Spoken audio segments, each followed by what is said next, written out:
Breaking the cycle. A strategic blueprint for financial freedom.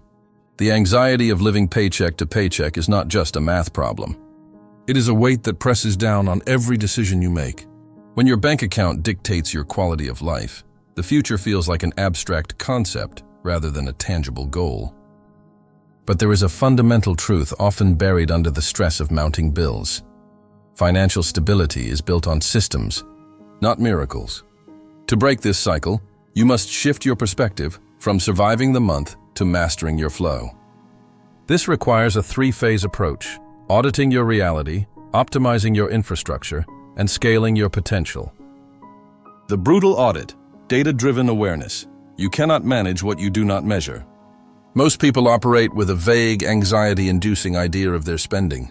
You need objective data, the 30-day forensic scan. Export your bank and credit card statements from the last 30 days. Categorize every transaction. Be honest about hidden costs, subscription services you don't use, recurring convenience fees, and impulse digital purchases. Identify the leaking bucket.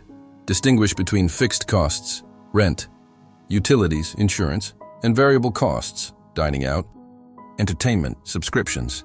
The paycheck-to-paycheck cycle is almost always sustained by the creep of variable costs that have become perceived as fixed necessities.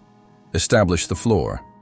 Determine the absolute minimum amount of money required to keep your life functioning: housing, food, transport. If your current take-home pay is barely covering this floor, your primary objective is not budgeting, it is income generation. Optimizing the infrastructure, the system. Once you see where the money goes, you must build barriers between your income and your impulses. Implement, pay yourself first. This is the most critical behavioral shift.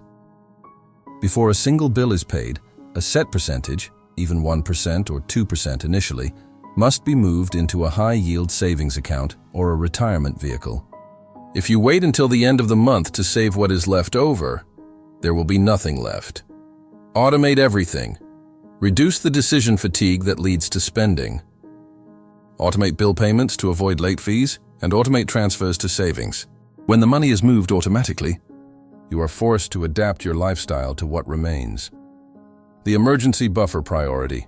Your first financial goal is not investing, it is a $1,000 emergency fund. This is your freedom buffer. It prevents a broken tire or a medical copay from forcing you to use a credit card, which creates a debt cycle that is nearly impossible to break while living paycheck to paycheck. The growth mindset. Budgeting is a defensive strategy. Eventually, you will hit a wall where you cannot cut any more costs. At that point, you must pivot to offense. The skill-to-income ratio. Analyze your current career path. Is it capped? Are there certifications or additional skills that could increase your market value by 10 to 20% within the next year? Investing in your own human capital is the only investment that provides a nearly guaranteed, high percentage return. Create secondary cash flow. In the current economy, reliance on a single stream of income is a risk. Explore low barrier to entry side income. This does not have to be a full-blown business.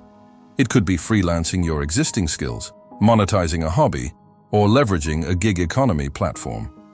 Every dollar earned from a secondary source should be directed entirely toward debt reduction or investment, not lifestyle inflation. The lifestyle inflation lockdown. As your income grows, your standard of living should remain constant for as long as possible. This is the gap where wealth is created.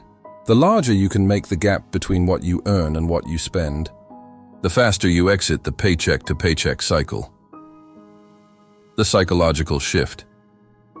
The cycle of living paycheck to paycheck is maintained by the belief that money is a scarce resource you must constantly chase.